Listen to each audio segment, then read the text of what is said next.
কবরস্থানের দেয়ালে লেখা ছিল, অহংকারী হও না, অভিমান রেখো না, পৃথিবীতে মানুষ আর কতদিন বাঁচে, সংগ্রামী হও, সহজ হও, অপরের প্রতিদানের অপেক্ষায় থেকো না, নিজের কাছে নিজেকে শতভাগ গ্রহণযোগ্য করতে পারলে কবরের মাটি তোমার জন্য সহজ হয়ে যাবে, গোপন পাপ ত্যাগ করো, প্রকাশ্য ইবাদতকে একমাত্র আল্লাহকেই ভয় করো। ফার্স্ট ইমপ্রেশন বলে একটা কথা আছে, জানো তো? আসসালামু আলাইকুম, কেমন আছেন সবাই? জীবনের ডায়েরি ইউটিউব চ্যানেলে আমি মুক্তা বরাবরের মতো নতুন আরও একটি ভিডিও নিয়ে চলে আসলাম আপনাদের মাঝে। জানি সবার মনের অবস্থা ভালো নাই, আমিও ভালো নাই, তারপরেও জিজ্ঞেস করতে হয় কেমন আছেন আপনারা, কেমন যাচ্ছে আপনাদের দিনকাল। সবাই সবার মতো করে ভালো আছেন তো পরিবার পরিজনকে নিয়ে? আমাদের মনের মধ্যে এখন যা চলছে আমরা জানি আমরা কেউ ভালো নাই, অনেক বেশি আতঙ্কের মধ্যে আছি, আতঙ্কে দিন পার করছি। তারপরেও আল্লাহ ভরসা, আল্লাহ পাক যা করেন আমাদের মঙ্গলের জন্যই করেন, আল্লাহ যা করবেন আমাদের ভালোর জন্যই করবেন। শুক্রবার সকালে যেই ভূমিকম্পটা হয়েছিল তারপর থেকে মোস্তাকিম এত বেশি ভয় পেয়েছে, এত বেশি ট্রমার মধ্যে আছে, সে এই রুম থেকে সেই রুমে একা যেতে পারে না, রাতে ঘুমাইতে পারে না। ওর কথা কি বলবো, আমি যে বড় মানুষ, আমিও যে ট্রমার মধ্যে আছি সেই ট্রমা থেকে একদমই বের হতে পারছি না। খাটে বসলে মনে হয় কি ভূমিকম্প হচ্ছে, কোথাও স্থির হয়ে বসতে পারছি না। নিরিবিলি বসলে আমার কি বলবো, এত বেশি ডিপ্রেশন কাজ করে। জন্ম, মৃত্যু, বিয়ে, এই তিনটা আল্লাহর পাকের হাতে।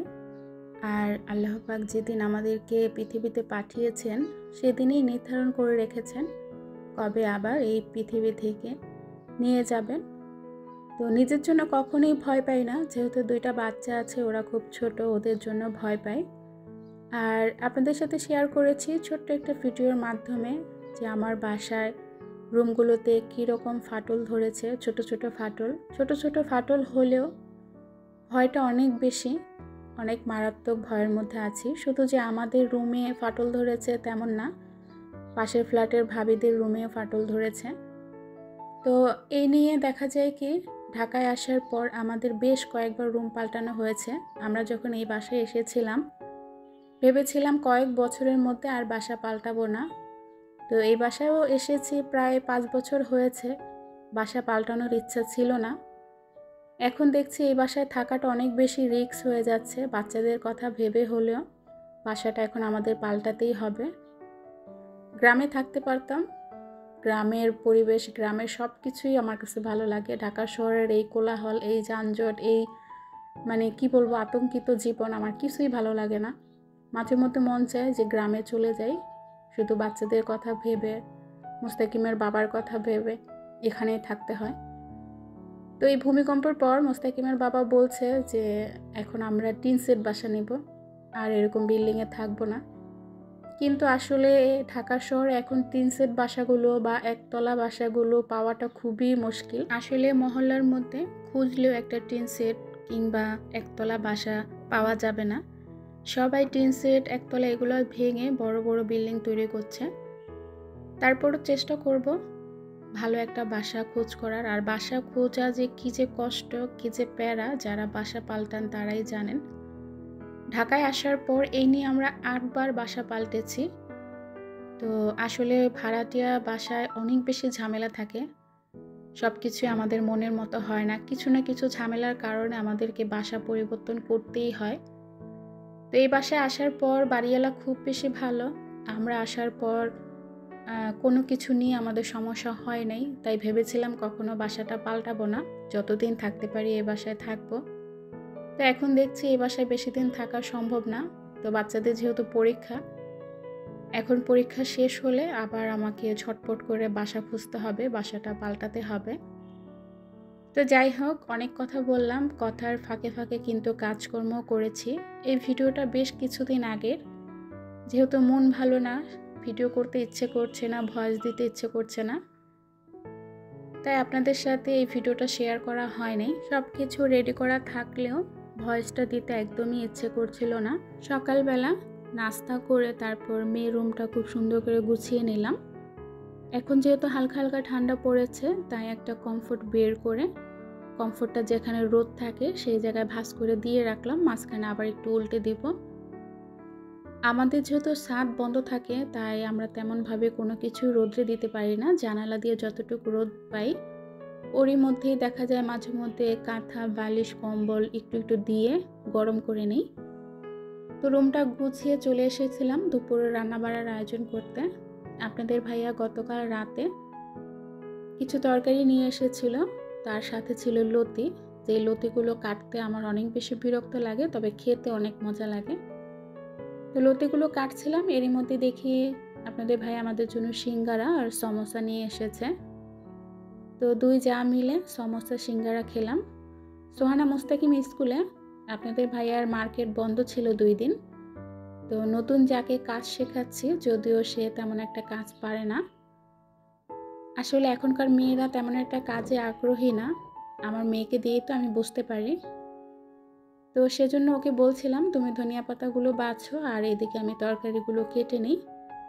লতি কেটে নিলাম, বাঁধাকপি কেটে নিলাম। এখন চিংড়ি মাছগুলো কেটে কিছুটা ফ্রিজে রাখবো আর কিছুটা আজকের জন্য রান্না করব। সাথে কিছু ছোট মাছ এনেছে মিশালি, তো সেই মাছগুলো কেটে ফ্রিজে রাখবো। আজকে আর এই ছোট মাছটা রান্না করব না, আজকে চিংড়ি মাছ দিয়ে লতি রান্না করব, সেই সাথে একটা ভর্তা তৈরি করব, আর হচ্ছে ডিম দিয়ে বাঁধাকপি ভাজি করব। এই দেশি মাছগুলো অনেক বেশি মজা জানেন, আর কই মাছ তো আমার বরাবর অনেক বেশি পছন্দ। এরকম পাঁচমিশালি মাছ খেতে কিন্তু অনেক বেশি ভালো লাগে, যদিও কাটতে একটু ঝামেলা। তারপরেও আমি সবসময় মুস্তাকিমের বাবাকে বলি, যখনই তোমার সামনে এরকম মাছ পড়বে তুমি নিয়ে আসবা। আজকে দেবরের বউকে নিয়ে দুপুরে রান্না বাড়ার আয়োজন করলাম, সেই সাথে ওকে একটু কাজও শেখালাম। আসলে দেবরের বউ বারবার বলতে কেমন জানি লাগে, ওর নাম হচ্ছে সুমাইয়া। তো সুমাইয়াকে দিয়ে কিছু কিছু কাজ করাচ্ছি যাতে ও কাজ শিখতে পারে। যখন হাজব্যান্ডকে নিয়ে বাসা নেবে, আলাদা থাকবে, তখন তো কাজ করে খেতে হবে, রান্নাবাড়া করতে হবে। আমরা মেয়েদেরকে অনেক বেশি আদরে লালন পালন করি, কোনো কাজ শেখাই না, কিন্তু এটা ওদের জন্য অনেক বেশি খারাপ। কারণ ভবিষ্যতে অনেক বেশি কষ্ট হয়, কাজ শেখা না থাকলে তখন কাজ করতে অনেক বেশি ভয় পায়। আমার মেয়ে তো চুলা জ্বালাতেই পারে না, কাজ করবে তো দূরের কথা। আসলে ও সময় পায় না, সেজন্য আমি ওকে কাজ শেখাতে পারি না। ও সকালে যায়, সারাটা দিন স্কুলে থাকে, কোচিং করে, একদম মাগরিবের টাইমে বাসায় আসে। তো ওই সন্ধ্যাটুক হাতে পায়, তারপরে তো আবার লেখাপড়া আছে। তো ওইটুক টাইমে ওকে আমি কি কাজ শেখাবো বলেন? আমাকে সবাই বকাবকি করে যে মেয়েকে দিয়ে কোনো কাজ করাই না, কেন কাজ শেখাই না। ওদের সময় পায় না, সময় ওর হাতে নাই, আমি ওকে কিভাবে কাজ শেখাবো? সপ্তাহে একদিন ছুটি পায়, শুক্রবার।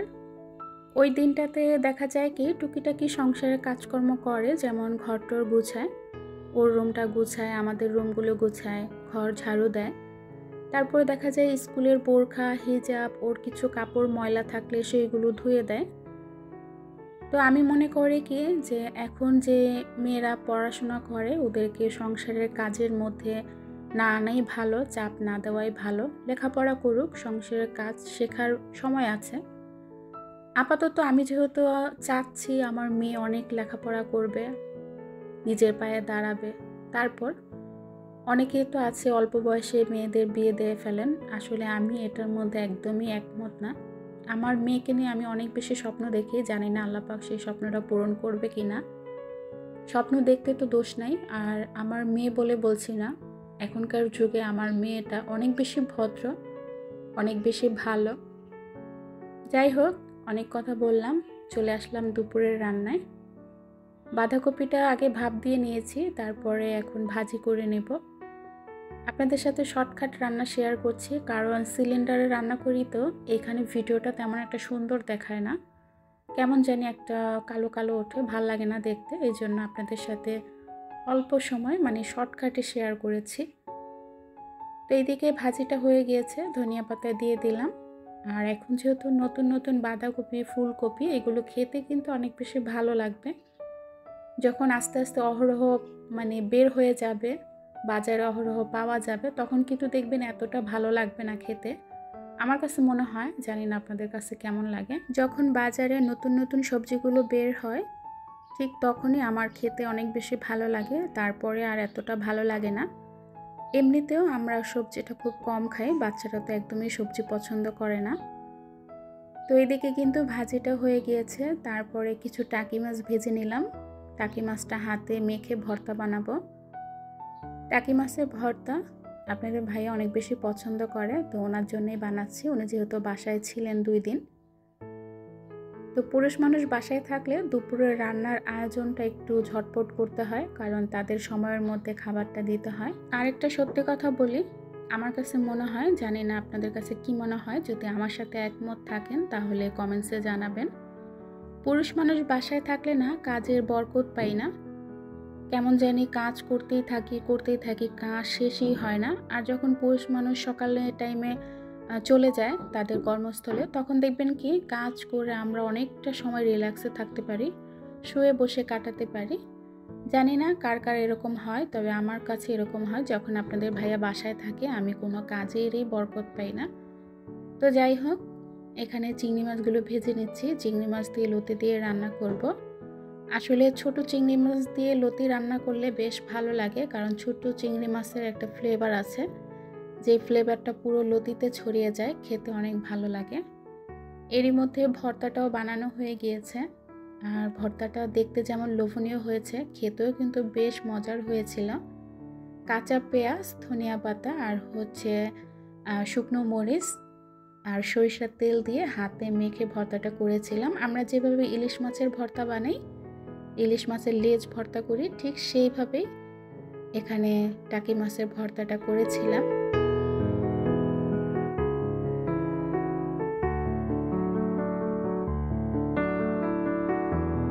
এইদিকে লতিটা খুব সুন্দর করে কষিয়ে নিয়েছি। ভালো করে কষানোর পর এখন চিংড়ি মাছগুলো দিয়ে দিব, তারপরে সামান্য পরিমাণ পানি দিব। লতিটা খাওয়ার পর আমার কাছে মনে হলো কি যে চিংড়ি মাছটা দিয়ে লতিটা রান্না করার চেয়ে যদি খালি রান্না করতাম তাও মনে হয় বেশি ভালো লাগতো। চিংড়ি মাছটা আলাদা ভুনা করলে বেশি ভালো লাগতো, আর যদি লতিটা আমি শুটকি দিয়েও রান্না করতাম তাহলে আরও ভালো হতো, কিন্তু এইভাবে একদমই ভালো লাগে নাই। তো যাই হোক, রান্না যেহেতু করেছি, খেয়ে ফেলেছি, এটা তো আর থেকে যায় নাই বা অপচয়ও হয় নাই, আমরা সবাই খেয়েছিলাম। তবে আমার কাছে মনে হয় কি এইভাবে রান্নার চেয়ে খালি রান্না করাই ভালো। এই বড় চিংড়ি মাছের কোনো ফ্লেভার নাই, কোনো স্মেল নাই, এটা ভুনা করলেই ভালো লাগে। যাই হোক, এদিকে লতিটা কিন্তু প্রায় হয়ে এসেছে। কিছু ধনিয়া পাতা দিয়ে তারপরে লতিটা নামিয়ে নিব। আর আপনাদের কাছে একটা রিকোয়েস্ট থাকবে, সবাই আমাদের জন্য দোয়া করবেন যেন একটা ভালো বাসা খুঁজে পাই।